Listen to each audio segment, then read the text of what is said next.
All right, all right, all right. Welcome back to the Misfit Nation. Be sure to subscribe to our show on your favorite podcast apps, and of course, subscribe to our YouTube channel, _Misfit Nation. That's _Misfit Nation. So you'll stay up to date on all our episodes and meet great guests. So if you are looking for someone to inspire you, educate, and fascinate your audience, our next guest may be the one you want to get on there.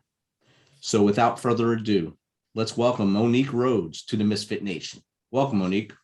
So good to be here, Rich. Thanks for having me. I appreciate you agreeing to deal with me on here and enjoy the Misfit Nation with us and share some of what your skills are with my audience. I'd love to. So if you'd like, Monique, just give us a little background story of you from as far back as you want to go to where we are now. Tell us about you and everything the Misfit Nation needs to know. Sure. Well, I grew up in one of the most beautiful countries in the world. I was very, very lucky to grow up here, Rich, in New Zealand, where I'm currently hiding out at the moment, about to head back to the States. And, it's a wonderful country, but we have some dark sides, as well as, having the best sporting team in the world, the All Blacks, having the first person to climb Mount Everest, which was Sir Edmund Hillary, and some of the greatest, scenery and films, and the Lord of the Rings has come out of here. So it's a beautiful country. It's a wonderful, tight little nation, but we also have some problems. There's always a shadow side to everything. And we have some problems with child abuse. And, unfortunately, I'm one of those statistics. And I think that probably by the time I reached my teenage years, it's probably fair to say that I was pretty depressed. And by the age of 19, my emotions were out of control. Like I just didn't seem to be able to manage life. I was stressed. I was anxious. I'd kind of wake up in the morning and my emotions would start in one place and who knows where they would end up. So I never felt really grounded or safe in the world. And at the age of 19, a series of events happened and I just found things too tough. And I ended up in hospital having taken an overdose because I tried to take my own life. And I remember sitting in that hospital bed, Rich, thinking to myself, why is it that some people seem to kind of cruise through life pretty easily? Why is it that there are some people that seem to manage it? And, I feel like I should be able to be one of those people. And so I decided to go on a mission to see whether I could heal whatever it was that I was struggling with, to see whether I could find the answer to that question. Like, what is the difference between someone who's really happy and someone like me who's struggling? And I thought that if I could find out what the difference is, that I might be able to then actually turn my life around. And so I started traveling the world, and I traveled all over the world. I looked at different philosophies and different ways of being. And over 20 years, I worked on myself to, it would be fair to say I've completely transformed my life. I thrive far beyond what I even imagined possible. I've done wild things. I've really lived an extraordinary life. And it was really understanding that question. And that's now what I teach. I now teach people how to do the exact same thing. I teach them how to turn their lives around. And you're called a happiness specialist. That's what your profile says. And I see, and that's probably from your finding yourself and seeing how others were able to skate through life with no issues that you could see. How did you learn to become happier, and how can someone else become happier? Yeah, I think one of the most important things that I understood, if not the most important thing, was that I began to understand that happiness and suffering wasn't actually coming from outside of myself, that it wasn't about my external circumstances, that of course we're all going to have difficulties and trials and tribulations, but we have a tendency to want to protect ourselves from those. We have a tendency to want to kind of make the world into a place that we can handle it better. But the truth is that there's an old Indian saint called Shantideva who gives a perfect example of this. He says, and he's talking old school here. He says, it's almost like we're walking the world with bare feet and we're trying to cover the whole world with leather. But instead, all we need to do is cover our own feet. And I understood that covering my own feet was actually working with my own mind. And if I could work with my own mind, then I could start to have a different experience of the world. And so much of what I teach is how we can actually work with our minds so that no matter what is happening in our lives, we don't kind of drown in it.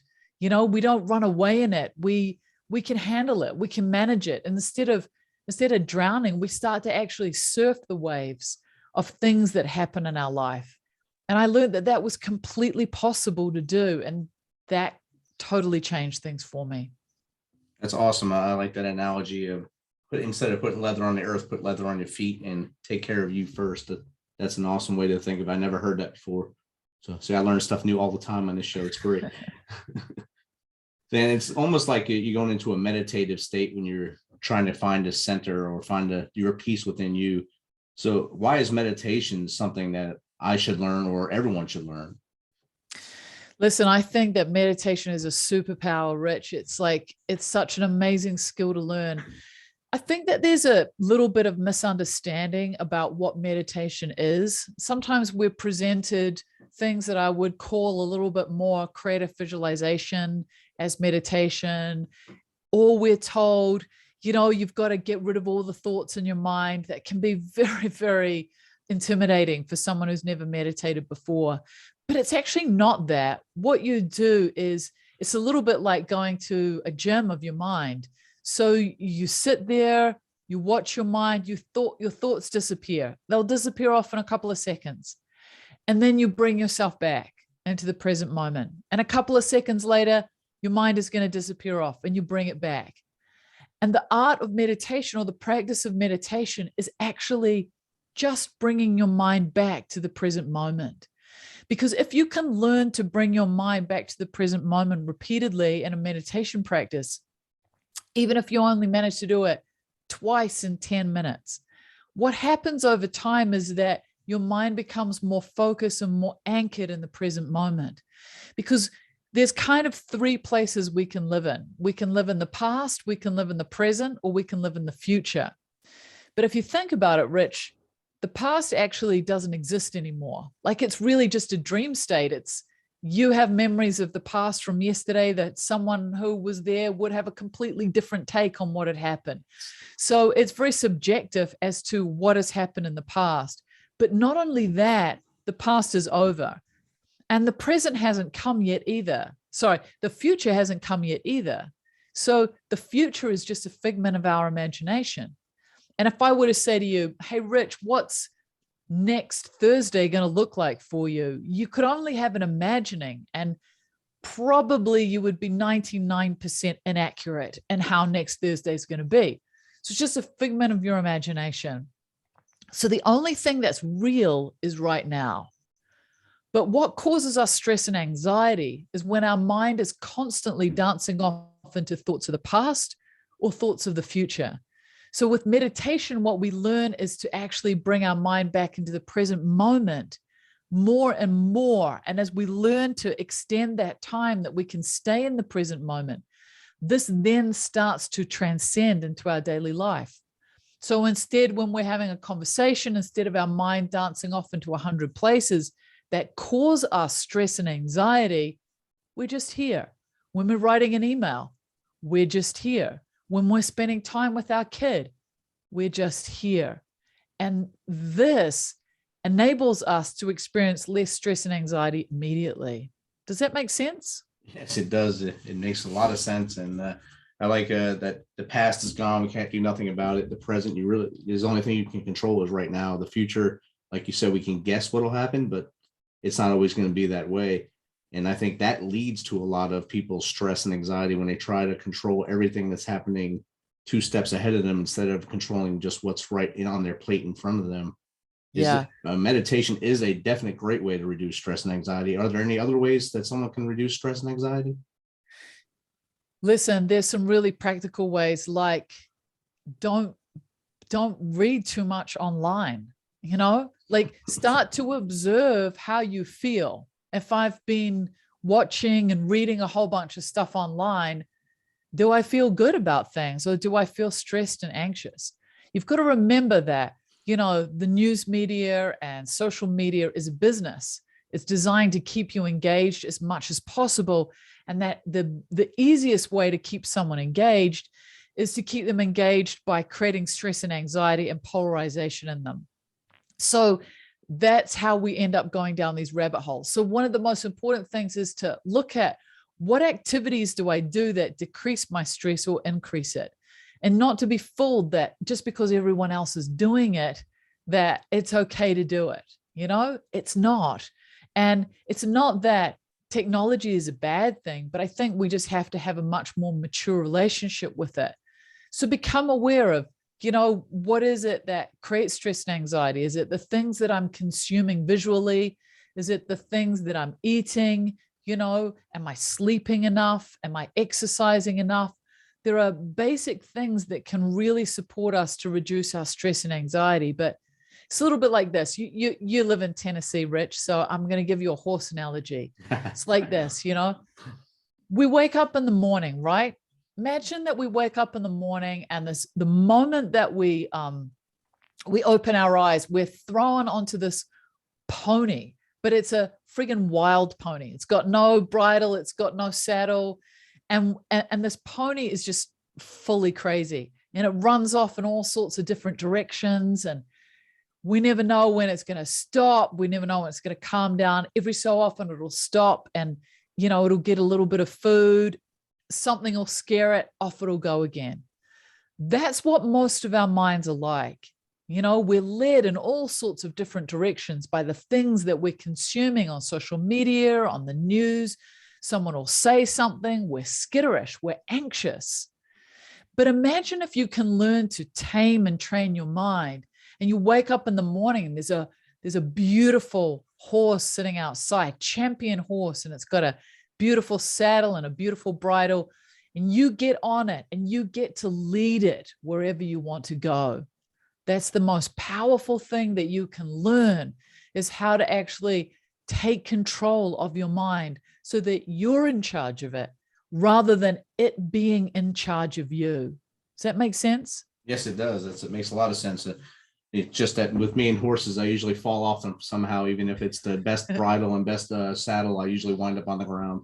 It's just a love-hate thing with me and horses, I guess. I don't know. They like when I give them apples and such, but they hate when I ride them. So. I love it. It's nothing about social media or TV. It's just me and that horse. And I've had some fun times with them. Excellent. We talked about the outside voices and the outside influences. A lot of people have trouble with the like some people say the devil on one shoulder, angel on the other shoulder, but it's really the voices in your head that just really get you into that roller coaster of emotions that you don't know what's going to happen, and your anxiety levels go up, your stress level goes up. How do you control that? Yeah, it's a great question, Rich, because that voice in our head is really exhausting.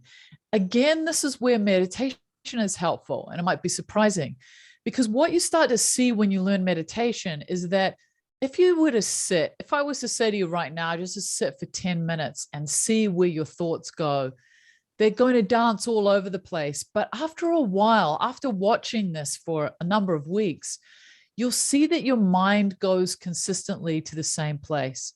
And sometimes those places are fear-filled thoughts. Sometimes they're like ruminating over stuff. So one of the first things it can be really powerful to do is to start to see, where does my mind go consistently? And one of the things that I found when I was younger was that I had a voice on my shoulder that was super problematic. It was at me all the time, like this inner critic telling me what I could or what I couldn't do. But the truth is, Rich, is that the only thing that this voice is a parrot. It's a parrot about what we believe about ourselves. So instead of worrying so much about the voice, what the most important thing that we need to look at is, what is it that I believe about myself? Do I think that I'm a good person? Do I think that I'm a powerful person? Do I think that I'm a capable person? Or do I think I'm someone who's not worthy of respect of other people? So building that relationship with ourselves and starting to recognize our goodness and our capability is one of the most powerful things that we can do. Because as we start to do that, that voice in our head changes. Because remember what I said, that voice in our head is merely a parrot. So it's important for us to understand, if we get to the underlying cause of what is being fed to us, that parrot is actually going to tell a different story. So we live in a world now where it actually relies, Rich, on us not feeling so good about ourselves, because Right. that is how commerce works. If you don't feel good about yourself, and I can present you with a product that will make you feel better, then you're going to buy it. If we lived in a world where everyone was told that they were a really good person, they were capable, they were wonderful, they were beautiful enough, they were thin enough, they were intelligent enough, like all of these enough, no one would want anything. So the modern marketing is based around, hey, this will make you feel better, or that will make you feel better. Again, it's taking ourselves outside of ourselves for happiness, instead of understanding that happiness is inside of ourselves. So it's really important to start to turn some of this messaging around, because we're literally brainwashed into believing that we're not enough. Equally, we could brainwash ourselves into recognizing that we are. So it can be a really powerful practice for us to start to see the good things about ourselves. Hey, today I wrote that letter to my boss and told him that I wanted a raise. Yeah, that was really courageous. Like, I'm a courageous person. All right. Or, I helped that friend of mine when they needed their house moved. Yeah, that's so nice. I really like seeing that I'm actually a kind person. And to start to turn that messaging around and recognize all the good that we are, because we live in a world that's constantly saying the world's a scary place, the world's a frightening place, everyone's out to get you, and you are not enough. None of those things are true. It's just a marketing model. So it's really important for us to take control of some of the messaging that we're consuming in our lives. And one of those things are, you're actually a really good person. And to start to remember that about yourself can be a powerful thing. When you do that, that voice in your head starts to change. And I know this because I turned the voice around in my head. Like, I have such a deep trust of myself now. Whenever something's worrying me, I go to me. Like, it's almost like it's gone from being my worst enemy to my biggest cheerleader and champion. And everyone has that capability. But the most important thing is to look at the beliefs that we have about ourselves and start to see who we really are. Definitely. And I like that you brought up the marketing system that's going on in place right now throughout the world. It's fear marketing, and everything that they market is based off fear in your head. And if you don't do this, X will happen. If you don't buy our product, this will happen. If you don't buy this pillow, your neck will break, or you don't buy this bed, you'll never be able to walk right. And that's how they fear market, and everything that they do feeds that machine and feeds their machine more, and just keeps your head spinning all day long. I like that you brought that up. And that also leads to emotional roller coasters for people, because they think, along with the stress and the anxiety, and now the voice in their head, now they also have that voice in the box in front of them telling them, if they don't do this, I'm going to be a bad person, or this is going to be bad. How do you stop and manage your emotions? Is it the same way? Yeah, it's the same way, because there's always the fear of I'm not enough. At the end of the day, we just want to be loved. We just want to be loved. So we turn ourselves in knots trying to do a whole bunch of things to make ourselves lovable so that we get the love that we need, but we're already lovable. So it's really important for us to start to quieten those voices down. All that's happening is that the thoughts are actually creating the emotional states. So if we can get to the source, it's almost like, we have to get to the root of the tree, and the root of the tree is our mind. So if we can start to work with our mind, then everything flows on differently from that. So for me, really working with my mind, I call it sowing the seeds of joy, always looking for the positive, always looking for the positive about myself, about other people, about situations.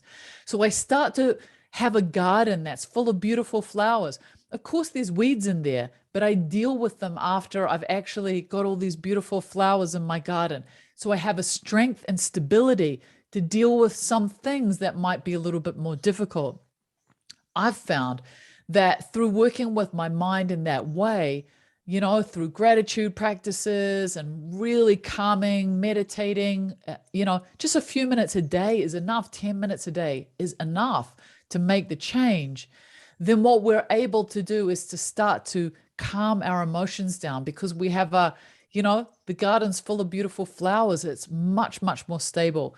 And the roller coaster of emotions that I used to live with and live on has completely dissolved. Like I'm stable and I'm calm, and I'm a very passionate person, and I'm alive and I do wild stuff. Like I have a wild life, but I'm able to keep my emotional level in a place that I want it to be at, rather than it being dictated by what's happening outside of me. So it just means that I'm so, so, so much happier, because I'm not always trying to figure out what's going to happen now. And, oh, now I don't feel so good. Now I feel great. It's not all over the place. And you've been around, you went all over the world to find different ways. Switzerland, I think India as well. You went slums of India, castles of Switzerland. That's an amazing yin and yang on those two right there, from the slums to castles. So you've seen the two ways of living, and that also probably helped you rein in how to keep your mind in check. By sometimes it's not going to be always rainbows and butterflies. Sometimes it's going to be mud and dirt, but I'll still be me and still be happy. You don't get so bogged down in the mud and dirt, Rich. I think that's the biggest thing, is that the mud and dirt's still there. You don't get bogged down in it. And what I learned from, going from the two extremes of living in the slums of India to, I have a friend who has a castle in Switzerland, and, everything in between, is that it's not about money. On some level, a certain amount of money creates a stability where you don't have to worry, and you've got a roof over your head, and you've got food to eat. And those things are really important. But when you see, people who have so little and who are often so incredibly happy, and then you see people who have so much and are often so incredibly miserable, yes, you start to realize that we're being sold a lie, that actually happiness is coming from money and fame and wealth. Some years ago, I went and saw Lady Gaga performing in Las Vegas. It was an incredible show. She was just amazing. She was doing this kind of big band kind of show. It was extraordinary.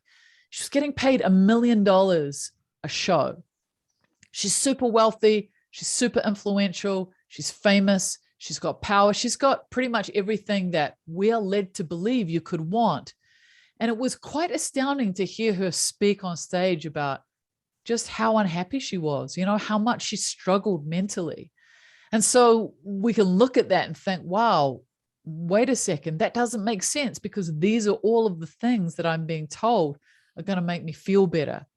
But it's not that, because there's no way anyone can market being well in your mind. Like there's not a magic, it doesn't cost the same as a Ferrari or any of the other things that we're sold. So it's really important for us to understand that, it's, yes, there's a certain amount of money that makes us feel secure, but there's so many studies that have been done that have shown over a certain amount of income every year. I can't remember what it is in the States, but it's something around the $40,000 mark, that anything above that creates no difference in our happiness levels. So then we have to say to ourselves, okay, if it's not that, then what is it? It's not the big house. It's not the nice car. It's actually what is going on in here. And when you see all the celebrities that end up alcoholics, drug addicts, or dead, you start to realize, maybe that it's not all that it's cracked up to be after all. Right. And you see a lot more of them showing the signs of the mental health issues that they had even prior to becoming famous. And they used their skill as an artist to try to come out of that. And it still didn't help them, because they could never find that happiness that they kept chasing and chasing and chasing. Steve, lead singer of Soundgarden, I got to see him 2 weeks before he passed away. I hung out with him in Atlanta, and he was just like us, just hanging out. We're drinking some beers in a pub, and then 2 weeks later, he's dead in a tub. And he was on that spiral of mental health his whole life, and it finally caught up to him. Yeah. And It's the that's deciding factor. If you can learn to get your mind well, if you can learn to teach your mind to become that beautiful horse that we talked about, the whole landscape changes, Rich. It's like we should be taught these things at school. We should be from a young age taught how to handle it instead of being taught a lot of stuff that we don't even utilize or use. If only we were taught skills like this, it would be a game changer for most of us. And definitely. particularly now, because we're where the World Health Organization pre-COVID had said that by 2030, the biggest health problem worldwide would be depression by 2030. Okay, we're in 2022 now, and we are literally in a mental health pandemic due to COVID. Yes. Because of the isolation, because of the fear, the anxiety, the fear mongering in the news and all of this. So it's even more vital right now to take care of yourself in these ways, because I just don't want anyone to become a statistic. You don't need to, you really can turn your life around by working with your mind. Exactly. And I think that's something, a lesson everyone needs to learn. These last 2 years has been tough on the whole world, and mental health wise. I think young kids not being able to be out with their friends, that messes up their social growth and their mental health as well.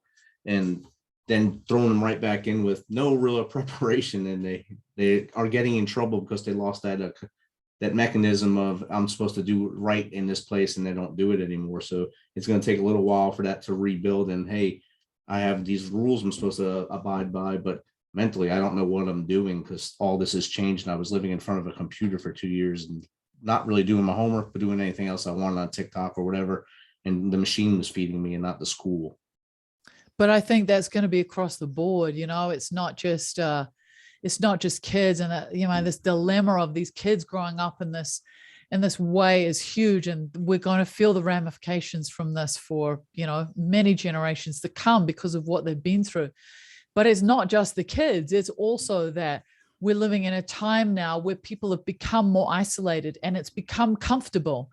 So what I'm seeing more and more is people are struggling to go out and see people and see friends because, am I safe? Is it safe? Will I get COVID? Will I not? And so people then are kind of isolating down into their little bubbles of people they feel safe with and not going outside of that.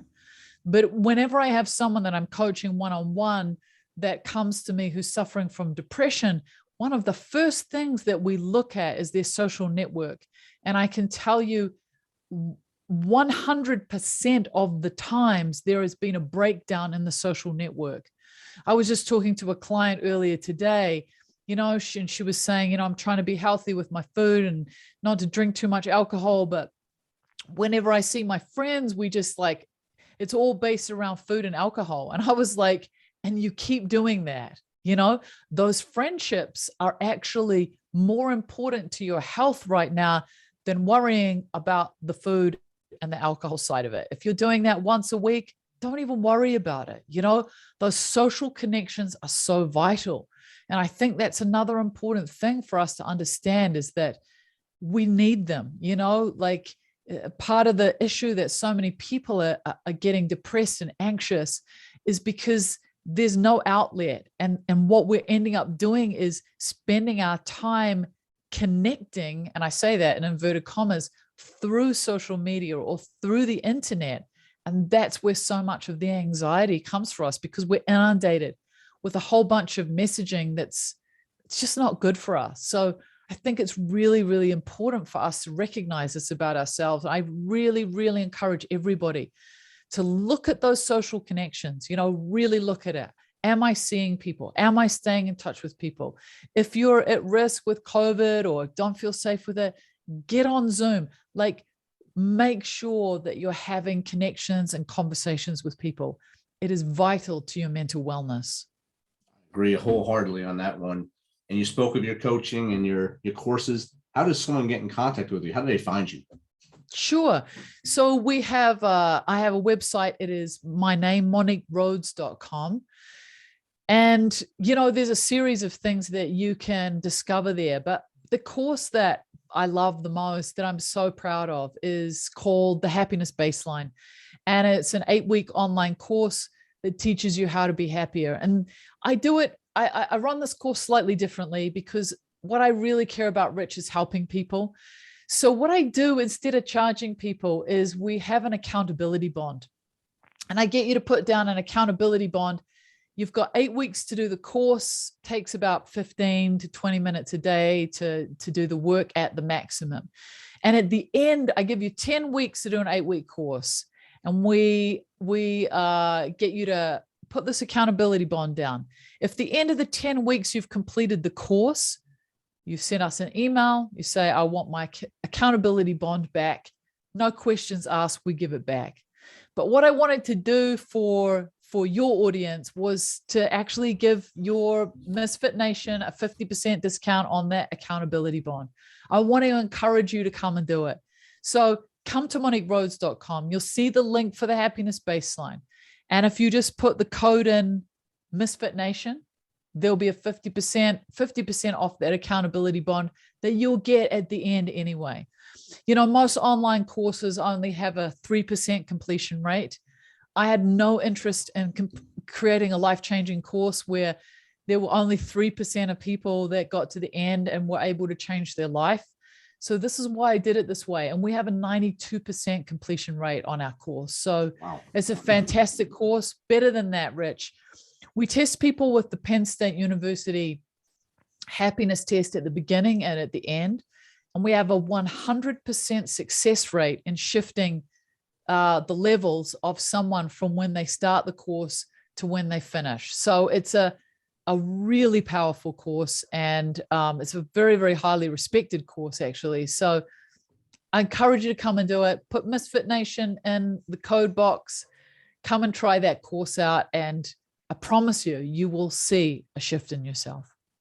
Outstanding. Thank you, Monique, for offering that up to all those listening here on the Misfit Nation. Hopefully those who are thinking about going through a course, go to yours and get that help they need to find their happiness and hopefully move forward in life without worrying about everything that they can't control. Absolutely. Everybody deserves to be happy. Like, what's the point, you know, if you can't be happy? And all of us can be happier. So for me, everything I teach, I do myself. Everything I teach is what I use to transform my own life, and it works. So there's a chance to be happier. I say go for it. Exactly. Thanks again, Monique, for taking some of your time to hang out with us here on the Misfit Nation, and enjoy the rest of your day. Thanks, Rich. Such a pleasure to be with you.